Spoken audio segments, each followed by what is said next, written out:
दर्शकवृन्द नमस्कार। कार्यक्रम कर्पोरेट नेपालमा स्वागत छ। म निमा काफले। बीमा कम्पनीहरूले व्यापार बढाउने क्रममा पछिल्लो समयमा बैंकहरूलाई पनि संस्थागत एजेन्ट नियुक्त गर्ने क्रम बढेको छ। बीमा पोलिसी बिक्री गर्दा राम्रै आम्दानी हुने भएकोले बैंकहरू पनि यसतर्फ निकै आकर्षित छन्। तर यही पेशा गर्दै आएका बीमा अभिकर्ता अर्थात् इन्स्योरेन्स एजेन्टहरू भने आफूहरूलाई बेरोजगार बनाउन लागि भन्दै विरोधमा छन्। आज हामी बीमा अभिकर्ताहरूको काम र उनीहरूको समस्याको विषयमा केन्द्रित भएर कुरा गर्नेछौँ। कुराकानी गर्नका लागि पेशागत बीमा अभिकर्ता संघ नेपालका अध्यक्ष नन्द तिवारी हामीसँग हुनुहुन्छ। स्वागत छ यहाँलाई। धन्यवाद। कुरा इन्स्योरेन्स एजेन्टहरूबाटै सुरु गरौँ हामी। कति छ अहिले नेपालमा यसको संख्या? अहिले बीमा अभिकर्ताको लाइसेन्स, व्यक्तिगत अभिकर्ताको लाइसेन्स लिएका अभिकर्ताहरू करिब 4 लाखको हाराहारीमा अहिले चाहिँ कार्यरत छन्। हजुर, 4 लाखले सक्रिय रूपमा काम गरिरहेका छन्। लाइसेन्स लिएका छन्, त्यसमा सक्रियता अब आफ्नो समय अनुसार मिलाएर गर्दैछन्। करिब 2 लाख जतिले काम गरिरहेका होलान्। भनेपछि निष्क्रियको संख्या चाहिँ 2 लाख छ भन्दाखेरि हुन्छ हैन?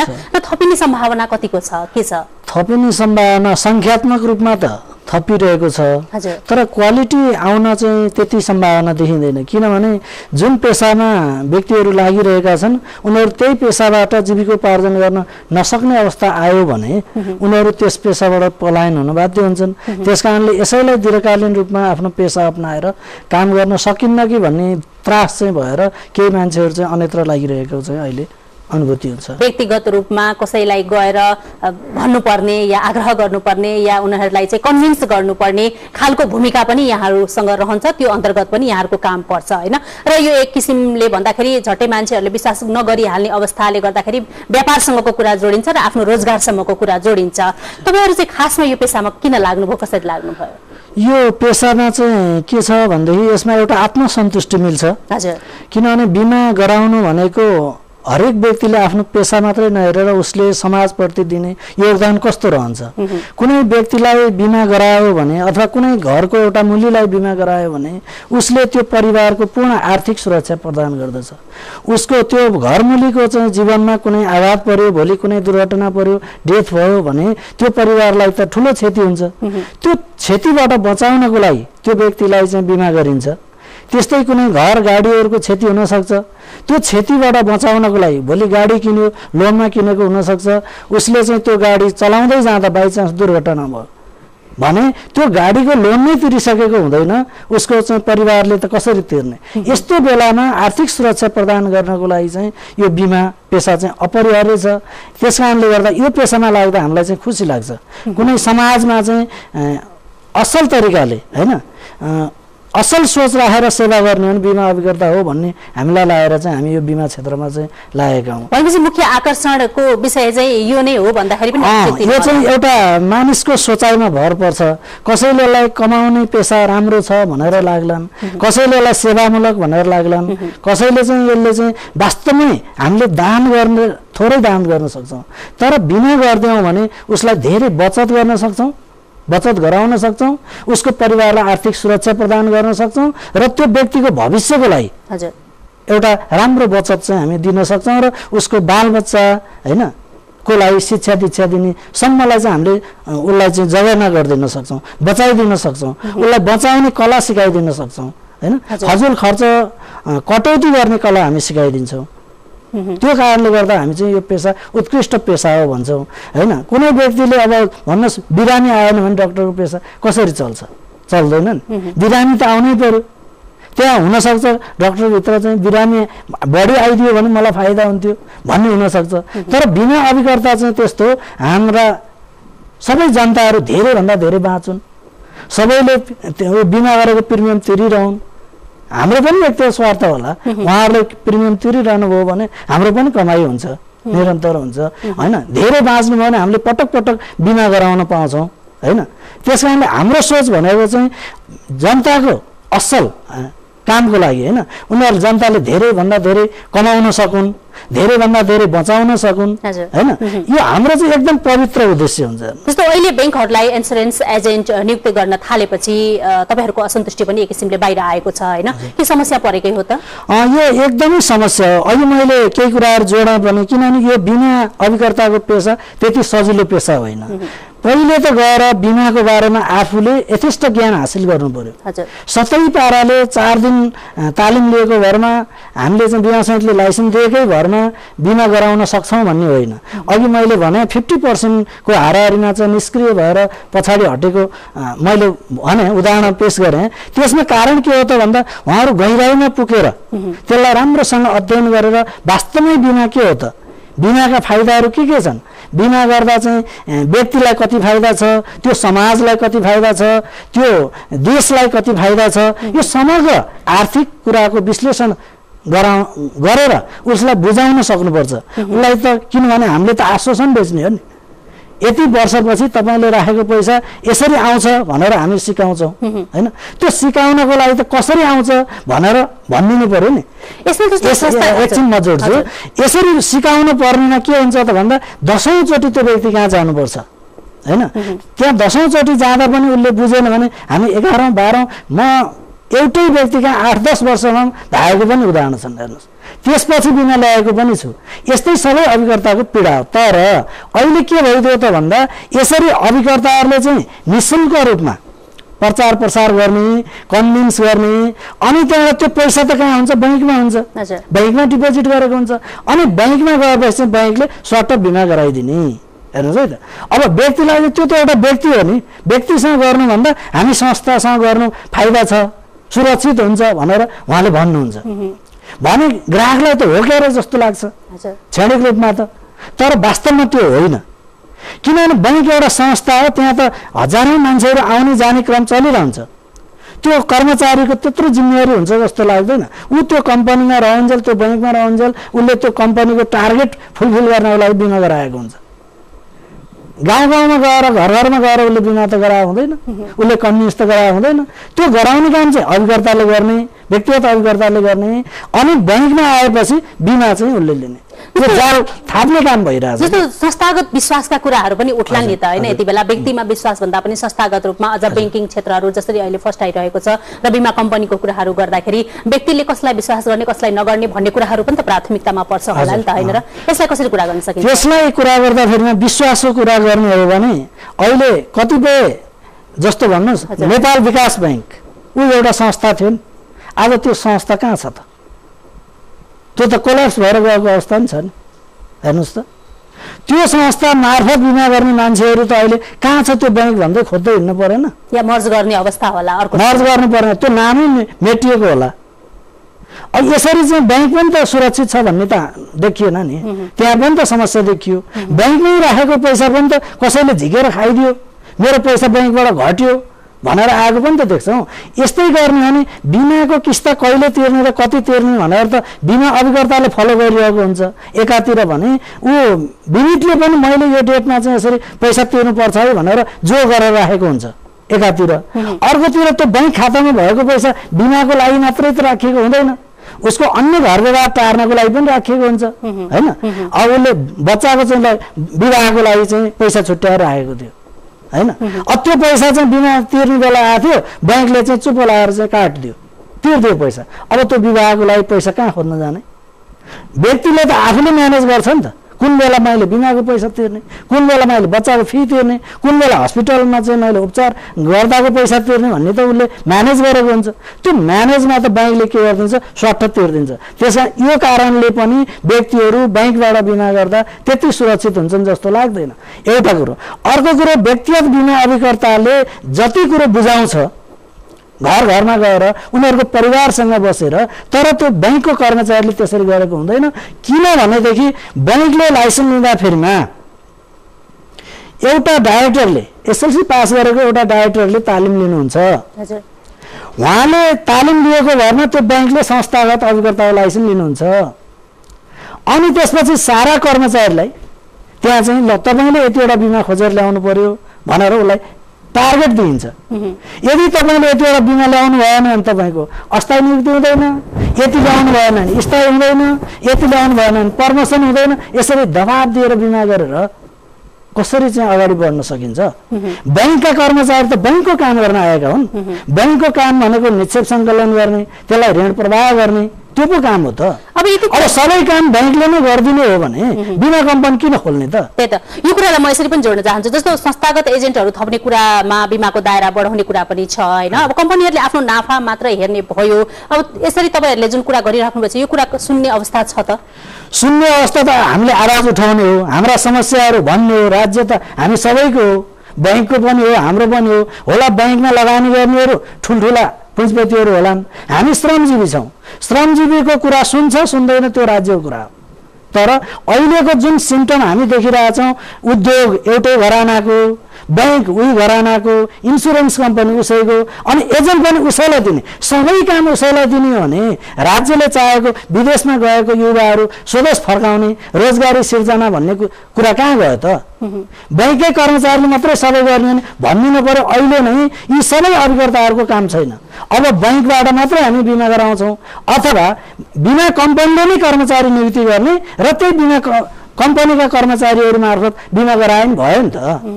किन यो व्यक्तिगत अभिकर्ता राख्नु पर्यो? विज्ञापनको लागि, श्रम गर्नको लागि चाहिँ अभिकर्तालाई प्रयोग गर्ने, अनि उनीहरूलाई निःशुल्क रूपमा चाहिँ श्रम गर्न लगाएर त्यसबाट आउने प्रतिफल चाहिँ फेरि त्यही लगानीकर्ताहरूले घुमाइ फिराइ खाने। यो चाहिँ नीतिले चाहिँ के हुन्छ भन्दा यहाँ गरिब र धनीको खाडल झन् चर्को बनाउने चाहिँ नियोजित षड्यन्त्र हो भन्ने चाहिँ हामीलाई लागिरहेछ।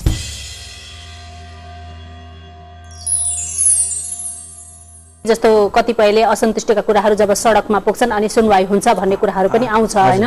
यो तपाईँहरू सडकमा पुगिसकेको अवस्था छैन, यो असन्तुष्टिलाई तपाईँहरूले उजागर गरिराख्नु भएको अवस्था छ। अब के त यसलाई तपाईँहरूले नै जनतालाई या ग्राहकलाई या उपभोक्तालाई विश्वासमा लिएर आफ्नो कुराहरू राख्ने अवस्था हो या यसको लागि अगाडि बढ्ने अरू उपायहरू छन् या के भन्नुहुन्छ? हामी चाहिँ अघि पनि मैले भने हामी नितान्त पोजिटिभ कुरा सोच्छौँ हैन। सकेसम्म हामी सडकमा जान नपरोस् भन्ने चाहना राख्छौँ। हामीले चाहेको भनेको हाम्रो अभिकर्ताको मार्फत नेपालमा चाहिँ सबै जनतालाई विनित गराउने, उनीहरूको सुरक्षा प्रदान गर्ने, त्यसबाट जे जति कमाईबाट श्रम गरेर कमाएको रकमलाई चाहिँ बचत गराउन सिकाउने, त्यो चाहिँ राज्यको ढुकुटीमा जम्मा गर्ने, त्यसले नै देशका पूर्वाधारहरू निर्माण गर्ने, न कि विदेशबाट डलर हामीले चाहिँ लोन लिने होइन, विदेशीको पुँजीको चाहिँ हामीले आशा गर्ने होइन। नेपालीहरूले गरेको श्रमलाई चाहिँ हामीले सङ्कलन गरेर त्यसबाट बचत गरेर राज्यको चाहिँ विकास निर्माणमा चाहिँ अगाडि बढ्नुपर्छ। त्यो सम्भव छ। बिमाकै माध्यमबाट हामी शिक्षा दिन सक्छौँ, बिमाकै माध्यमबाट स्वास्थ्य दिन सक्छौँ, बिमाकै माध्यमबाट रोजगारी दिन सक्छौँ, बिमाकै माध्यमबाट उद्योग धन्दा चलाउन सक्छौँ। यसरी चाहिँ सबै क्षेत्रलाई चाहिँ पुँजी सङ्कलनको माध्यम बिमा बनाऊँ, त्यसलाई लगानी गर्न बैंकमा त डिपोजिट हामीले दिएकै नै हुन्छौँ। राज्यले त दिइरहेछ नि, जस्तो स्वास्थ्य बिमा भनेर भनेको छ या अर्को बिमा भनेको छ, अर्को बिमा जनतालाई त दिइरहेको अवस्था छ नि होइन। यसले सरकारले केही गर्दै गरेन भन्ने खालको गुनासो गर्दै गरेन होइन, गरेको छ, स्वास्थ्य बिमा गरेको छ। तर के त्यति मात्रै स्वास्थ्य बिमा हुने हो त? बिमा अभिकर्तालाई त्यही काम दिएको भए, त्यही अनुसार बिमा अभिकर्तालाई चाहिँ जिम्मेवारी दिएको भए आज त्योभन्दा 10औं गुणा बढी चाहिँ बिमा हुन्थ्यो, स्वास्थ्य बिमा हुन्थ्यो। अनि तिनीहरूले बुझेर बिमा गरेको भए 1 वर्ष बिमा तिरिसकेपछि अर्को वर्ष नतिर्ने अवस्था आउँदैन थियो। यहाँ के हुन्छ त भन्दा बिमा गर्दाका बखत राम्रोसँग बुझाइएन अथवा त्यहाँ छलकपट गरियो भने त्यो फ्रस्ट्रेट हुन्छ, उनले बिमाप्रतिको धारणा नेगेटिभ राख्न सक्छ र अर्को वर्ष घट्छ। अहिले उदाहरण दिउँ, बैंकहरूले कति % बिमा गराएका छन् त? 1%, 2%, त्योभन्दा बढी त छैन नि। 97-98% बिमा गराउनु त अहिले पनि व्यक्तिगत अभिकर्ता हुन्। यहाँ त मात्रै के हो भने ठुल्ठुलो बिमा जुन बैंकमा खाता भएका, बैंकमा लोन लिन आएका, कुनै उद्योग धन्दा चलाउनको लागि चाहिँ अथवा कुनै व्यवसाय गर्नको लागि पैसा नभएर बैंकमा लोन लिन आउँछ, त्यो लोन लिन आएको व्यक्तिलाई चाहिँ तपाईँले बिमा गर्नुहुन्छ भने लोन स्वीकृत हुन्छ, अन्यथा चाहिँ यो हुँदैन है, अगाडि बढ्दैन है भनेर कर काटमा पारेर बिमा गर्नु यो नैतिक दायित्व हो, यो होइन। कामको प्रवृत्ति हामी प्रकृतिका कुरा गरिरहेका छौँ। जस्तो यसैमा रहेर अभिकर्ताहरू बाँच्ने अवस्था छैन भनेर गुनासो तपाईँहरूले गरिरहँदाखेरि जस्तो पार्ट टाइम काम भएर पनि त यो समस्या सृजित भइरहेको हो कि त? हो, हामी त यसको पनि विरोधी छौँ। किनभने राज्यले के गर्नु पर्यो भने स्पष्ट नियम कानुन बनाउनु पर्यो। हामीले अहिले यो संसदमा पेश भएको बिमा विधेयकमा पनि यो कुरो राखौँ, किटानी गरौँ, जे हो बिमा अभिकर्ता कस्ता व्यक्तिहरू हुने त्यसको दायरा तोकौँ न, जो त्यही पेसाबाट बाँच्न सकोस्, अर्कोले त्यसलाई डिस्टर्ब नगर्नुहोस्। कोहीले जुनसुकै पेसा पनि अप्नाइदिने, कोहीले चाहिँ त्यो मात्रै पेसा गर्छु भन्दाखेरि चाहिँ उसलाई घाटा हुने, उसले चाहिँ त्यो काम चाहिँ नपाउने पुरै त्यो अवस्था चाहिँ निश्चित रूपमा सिर्जना भएको छ। त्यही कारणले गर्दा चाहिँ यसरी चाहिँ पलायन भएका हुन्। तर बिमा अभिकर्ता पनि यही क्षेत्रबाट बाँच्न सक्छन् भन्ने भने उनीहरूलाई पुग्ने किसिमको इन्सेन्टिभको व्यवस्था हैन, सुविधाहरूको व्यवस्था, कमिसनको व्यवस्था, अनि उनीहरूलाई चाहिँ स्थायित्वको लागि सञ्चय कोषको व्यवस्था, उनीहरू त्यही पेसा मात्रै काम गरेका छन्, अन्य पेसा छैन भने उनीहरूले राज्यलाई तिरेको ट्याक्सको आधारमा उनीहरूलाई सुविधा दिनु पर्यो नि। राज्यलाई अहिले सबभन्दा बढी ट्याक्स तिर्ने त बिमा अभिकर्ताहरू नै हुन्। उनीहरूले 1 रुपियाँ कमाउँछन् भने पनि 15% ट्याक्स तिर्छन्, 15 पैसा त ट्याक्स गयो नि त भने उनीहरू पहिला राज्यलाई ट्याक्स नतिरिकन उनीहरूको खातामा त जाँदैन नि। त्यस्तै सबै क्षेत्रमा त्यो सिस्टम लागू गर्न चाहिँ खै त सकेको, त्यो चाहिँ सकेको छैन। जुन व्यक्तिले बढीभन्दा बढी मेहनत गरेर सबैको हित चाहेर उसलाई बिमा गराएर कम्पनीलाई चाहिँ पैसा ल्याएर बुझाएर राज्यलाई ट्याक्स दिलाएर हैन, राज्यको ढुकुटीमा पनि त यो पैसा जाने हो। सबैतिरबाट सेवा गर्ने, राज्यको सेवा गर्ने वर्गलाई चाहिँ अपहेलित गरेर अनि फेरि उनीहरूमाथि नै लान्छन् नलाउनु यो राज्यको कमजोरी हो। राज्यले के गर्नु पर्यो त भन्दा स्पष्ट नीति नियम बनाइदिनु पर्यो। यो क्राइटेरिया भएका यस्ता व्यक्तिहरू बिमा अभिकर्ता पेसामा संलग्न हुनेछन् भनेर बनाउनु पर्यो नि त। त्यही कुरो नबनाइकन अहिले विधेयक पेश भइरहेछ संसदमा। अभिकर्ताको परिभाषा नै त्यहाँ हालिएको छैन, अभिकर्ताको योग्यता नै त्यो ऐनमा व्यवस्था गरिएको छैन भने राज्यको कमजोरी कि हाम्रो कमजोरी? हामीले माग गरिरहेछौँ बरु स्पष्ट रूपले कानुन बनाइदिनुहोस् है। जनता ठगिनु भएन, अभिकर्ताको माध्यमबाट पनि ठगिनु भएन, बैंकको माध्यमबाट पनि ठगिनु भएन। जे कुरो हो त्यहाँ प्रष्टसँग जनताले बुझिने भाषामा लेखिनु पर्यो, ब्रोसरहरू जनताले बुझिने भाषामा प्रस्ताव फारमहरू तयार हुनु पर्यो, न कि त्यहाँ चिटिङ गर्ने अवस्था नआओस्। तपाईँको बिमा गर्ने बेला मैले भनौँ अहिले म तपाईँलाई बिमा गराउन आएँ 5 वर्षमा डबल हुन्छु भनेर भने तपाईँ त खुसी भएर बिमा गर्नुहुन्छ। तर चाहिँ त्यहाँ भोलि लिन जाँदा 5 वर्षपछि तपाईँले डबल त पाउनुहुन्न। 1 लाखको बिमा गर्नुभयो भने अहिलेको अवस्थामा 1,32,000 सबभन्दा बढी बोनस दिने कम्पनीमा बिमा गराउनु भयो भने पनि 1 लाखको बिमा गर्दा 5 वर्षमा 1,32,000 हुन्छ। 15 वर्ष बिमा गर्नुभयो भने 1,97,000 हुन्छ। तर बजारमा खुलेका कम्पनीहरूले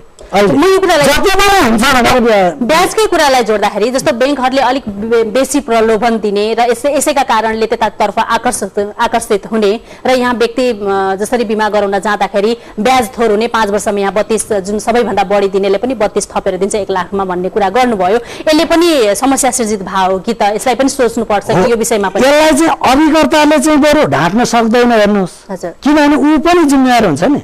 भोलि मैले तपाईँलाई बिमा गराएको छु भने त 5 वर्षपछि त त्यो दिलाउनको लागि त मलाई फोन गर्नुहुन्छ, तपाईँले मसँग सेवा लिनुहुन्छ।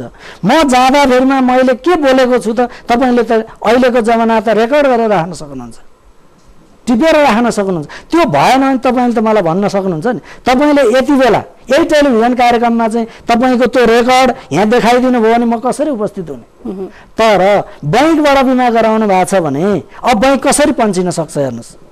त्यहाँको कर्मचारी त त्यहीँ बसिरहेको त हुँदैन, कहिले कुन शाखा सरो भए हुन्छ, कहिले कुन शाखा सरो भए हुन्छ, कहिले त्यो बैंक नै छोडेर अर्को बैंकमा गइसकेको हुन्छ। त्यस्तो बेलामा अब दायित्व खोइ त बैंकले अब के भनेर पन्चिन्छन्? कुन कर्मचारीले भने त्यस्तो त भनेको होइन होला, त्यो त हुनै नसक्ने कुरो। फेरि हामीले दिने पनि त होइन, त्यो त बिमा कम्पनीले दिने हो भनेर चाहिँ ऊ पन्चिने सम्भावना चाहिँ त्यहाँ बढी हुन्छ। र कम्पनी थपिएको अवस्थामा बैंकहरूलाई पनि एजेन्टको काम गर्न दिँदा त त्यति समस्या नपर्ला कि? अहिले कम्पनी थपिनु ठुलो कुरा होइन। मैले देखेको हो अहिले केही समयको लागि बिमाको चाहिँ दायरा बढ्ला, तर नेपालमा 19 वटा जीवन बिमा कम्पनी 3 करोड जनसङ्ख्याको बीचमा आवश्यक हो कि होइन? यो कुरो नि हामीले सोच्नु पर्छ। 3 करोड जनतालाई भाग लगायौँ भने हामीले 19 वटा कम्पनीलाई कति बिमा पर्ला? त्यतिले त्यो चल्छ कि चल्दैन? हुनसक्छ यहाँ भोलि मर्ज गराउँला भनेर यो आइरहेको हुनसक्छ। 19 वटा कम्पनी त मेरो विचारमा चल्दैन, किनभने जसरी बैंक वित्त कम्पनीहरू खुल्नुसम्म खुले अहिले फेरि तिनीहरूलाई चाहिँ मर्ज गराउन चलिरहेछ, त्यस्तै बिमा कम्पनी मर्ज पनि नगराई सुखै छैन। जस्तो अर्को समस्याको कुरा गर्दाखेरि अब बिस्तारै प्रविधि मैत्री बनिरहेको छ समाज होइन, अनलाइन प्रणालीले विभिन्न ठाउँमा आफ्नो काम गरिसकेको अवस्था छ र नेपालीहरू पनि त्यसमा विशेष गरी रुचि राखिरहेका छन्, अनलाइन प्रणालीमा गइसकेका छन्। अब उपभोक्ताहरूले घरबाटै इन्सुरेन्स गर्न सक्ने अवस्था पनि सिर्जना हुँदैछ। त्यस्तो अवस्थामा अब तपाईहरुको पेशाको कुरा गर्दाखेरि के होला त भविष्य? अब त्यो भनेको प्रविधिको कुरा हो हैन। मानिस आफै बुझेर आफैले यो कम्पनी राम्रो छ, यो पोलिसी राम्रो छ, मैले यो गर्नुपर्छ भनेर गर्न पाउने कुरामा हाम्रो विरोध हुँदैन, त्यो जायज हुन्छ किनभने ऊ आफै डिसिजन गर्छ। तर पैसा बैंकमा डिपोजिट गरेको हुन्छ, त्यही डिपोजिटलाई हेरेर तपाईको चाहिँ यो बिमा गर्न पर्यो भनेर कसैको चाहिँ खाता चेक गरी गरी बिमा गराउने चाहिँ सिस्टमको विरोधी हो हैन। यो चाहिँ गर्नु भएन। यो किन भइरहेछ भन्दा ती नै हिजो त्यही बैंकहरू मिलेर यो बिमा कम्पनी खोलेका छन्। हेर्नुस् है, बैंकमा नि आफै, बिमा कम्पनी नि आफै, अनि एजेन्ट पनि आफै भन्ने चाहिँ यो जुन दाउ छ नि यसको चाहिँ विरोध हो। संस्थागत एजेन्टको मात्रै त हामी विरोध गर्दैनौँ। कुनै संस्था बिना अभिकर्ता भई काम गर्ने मात्र भनेर आउँछ भने त उसले पायो। यहाँ त अभिकर्तामा विभेद के भयो भने बैंक अभिकर्ता हुँदा चाहिँ उसले डिपोजिट पनि कलेक्सन गर्न पाउने, अनि व्यक्तिगत अभिकर्ताले त डिपोजिट कलेक्सन गर्न पाएन। यहाँ त विभेद भयो नि। उही लाइसेन्स लिएको त हो, बैंकले लाइसेन्स लिँदा चाहिँ डिपोजिट कलेक्सन गरेर उसले बिमा गराउन पाउने। हेर्नुहोस् त, अब व्यक्तिगत अभिकर्ताले चाहिँ नपाउने। अब हामीले त के भन्छौँ, तपाईँले थोत्रै कमाइलाई चाहिँ बैंकमा जम्मा गर्नुहोस् भनेर त्यही बैंकको विज्ञापन गरेका छौँ हामीले त। पहिला बिमाको भन्दा त बिमा गर्नको लागि बैंकको विज्ञापन गरेका छौँ हामीले। बैंकमा पैसा यसरी डिपोजिट गर्दै जानुहोस्, त्यो एकमुष्ट हुन्छ, वर्ष अथवा 6 महिनामा चाहिँ तपाईँले किस्ता तिर्न सजिलो हुन्छ भनेर हामी चाहिँ बैंकको विज्ञापन गर्दै जाने। अनि बैंकले चाहिँ हाम्रो चाहिँ विरुद्ध कुरा गर्दै जाने भने भोलि हामी पनि त्यो बैंकमा चाहिँ यसरी पैसा राख्दा खतरा छ भनेर हिँड्यौँ भने बैंकको अवस्था के हुने? यो वित्तीय क्षेत्रका विभिन्न स्टेक होल्डरहरू मिलेर जाने कि आफ्नो काम गर्ने कि सबै काम एउटैले गरेर अर्कोलाई सिद्ध हुनेतिर लाग्ने? र प्राविधिक शैक्षिक कुराहरूलाई म यहाँ कसरी जोड्न चाहन्छु भने प्रोडक्टको बारेमा जानकारी या कुनै कम्पनीको बारेमा जानकारी एउटा अभिकर्ताले राम्रोसँग दिन सकेन भने, बुझाउन सकेन भने त्यसतर्फ आकर्षित हुँदैनन् कोही पनि भन्ने कुराहरू पनि छ। र यसको लागि दक्षता बढाउनका लागि तपाईहरूले के कस्तो खालका प्रयास गरिराख्नु भएको छ? होइन, हामीले त यसमा भनेका छौँ किनभने दक्षता बढाउन एउटा क्वालिफिकेसन पनि, किनभने पहिलेको अवस्थामा 16 वर्ष पुरा भएको एसएलसी पास गरेको व्यक्ति पनि त्यो बेलामा चाहिँ आवश्यकता थियो, त्यही अनुसारको लाइसेन्स दियो। अहिले त कम्तीमा एउटा ग्रेजुएट गरेको व्यक्तिहरू आओस्, हामीले त त्यो भनिरहेछौँ। एउटा ग्रेजुएट गरेको त्यो बिमा विषयमा चाहिँ अलिकति अध्ययन गरोस्, कम्तीमा बिमा समितिले नै सबैलाई तालिम दियोस् हैन। अब बिमा समितिले चाहिँ आफूले तालिम दिन सकिरहेको छैन, एजेन्टलाई, कम्पनीलाई चाहिएको जति एजेन्टलाई तालिम दिन सकिरहेको छैन। केवल कम्पनीहरूले कसरी तालिम दिएका छन् त्यो सुपरिवेक्षण गर्न सकिरहेको छैन। भट्टाभट लाइसेन्स बाँडिरहेको छ। अनि यहाँ त लाइसेन्स कसरी बाँडिएको छ भन्दा त्यो घरको बिमा 4-5 जनाको बिमा आयो भने पुग्यो, प्रत्येक घरमा चाहिँ एजेन्ट बाँडेर अनि यो पेसाबाट कसरी बाँच्छन् अभिकर्ताहरू? पक्कै पनि भविष्य सुनिश्चित हुनु पर्यो व्यक्तिको। यहाँ त छँदै छैन। अब हुँदा हुँदा के भयो, कम्पनीले पनि आफै बिमा गरिदिने। अब हामीले चाहिँ खोजेर ल्यायौँ, अब बिमा 15 वर्ष पुरा भयो अनि त्यो म्याचुरिटी हुने बेला भयो। अब त्यो त कम्पनीले चाहिँ आफै गराइदिन सक्ने भयो नि त।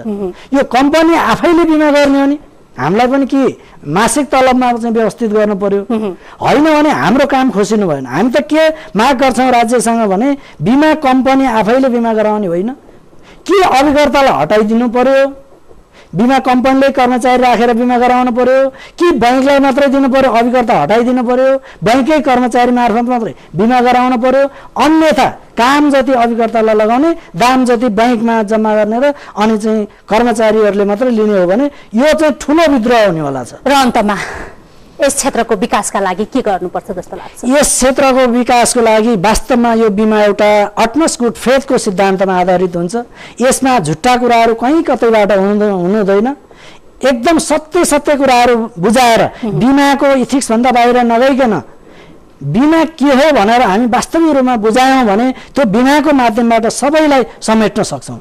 हामी कसैले पनि बिमा नगरी बस्नै सक्दैनौँ, किनभने हामीलाई बिहान बेलुका खाना जति महत्त्वपूर्ण छ बिमा गर्न त्यत्तिकै महत्त्वपूर्ण छ। किनभने आफ्नो भविष्यको बचतको लागि, आफ्नो बालबच्चा र आफ्नो परिवारको आर्थिक सुरक्षाको लागि र आफूले चलाएका उद्योग कल कारखाना, आफूले किनेका घर गाडीहरूको यी सबै चिजको सुरक्षा गर्ने भनेको त अहिले त बिमा हो नि त। बैंकमा राखेको पैसाको पनि बिमा नगर्ने हो भने त सुरक्षित हुँदैन नि। बैंकमा राखेको डिपोजिटको पनि 2 लाखसम्मको अनिवार्य बिमा गर्नुपर्छ भनेर त राज्यले बनाइरहेको छ भने सबैभन्दा माथि त बिमा छ नि त। यस्तो चिजलाई पनि राज्यले सबभन्दा अगाडि बढाएर चाहिँ जगेर्ना गर्नुपर्नेमा अलि कता कता फितलो नीति लिएर कतै यसलाई भ्रममा पार्ने हो कि कतै बिमाप्रति नै वितृष्णा जगाउने हो कि भन्ने हामीलाई चिन्ता छ। त्यसकारणले राज्यले बेलैमा सोचोस्, बिमाको माध्यमबाट समग्र विकास गर्न सकिन्छ त्यही नीति बनाऊ। हामी बसौँ, सबै राज्यका स्टेकहोल्डरहरू, सरकार त्यहाँ बसौँ, नीति नियम बनाउने निकाय बसौँ, लगानीकर्ताहरू बसौँ, बैंकहरू बसौँ, अभिकर्ताहरू बसौँ, टक्क बिचमा बसेर चाहिँ जे सत्य हो त्यो कुरोलाई अगाडि ल्याउँ न, खुल्ला बहस गरौँ न। त्यो गर्न राज्य तयार हुनुपर्छ। कार्यक्रममा समय दिनुभयो, धेरै धेरै हस्, धन्यवाद तपाईँलाई पनि। हाम्रो यो न्युज 24 टेलिभिजनले हाम्रा कुराहरू जनताको बिचमा राख्ने अवसर दिलायो, यसको लागि धेरै धेरै धन्यवाद।